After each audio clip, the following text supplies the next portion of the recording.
Setting up an autoresponder in GetResponse allows you to automate your email marketing by sending a series of pre-scheduled emails to new subscribers. Here's how to set it up.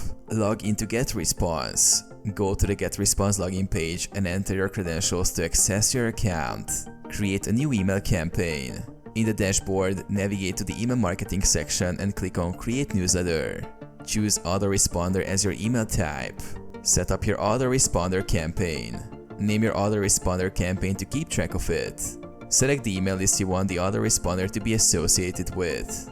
Define the timing and triggers. Set the frequency of your emails. Choose the trigger for sending emails, such as when a user subscribes to your list or after a certain number of days. Create and design emails. Write the content of your first email in the sequence using the drag and drop editor.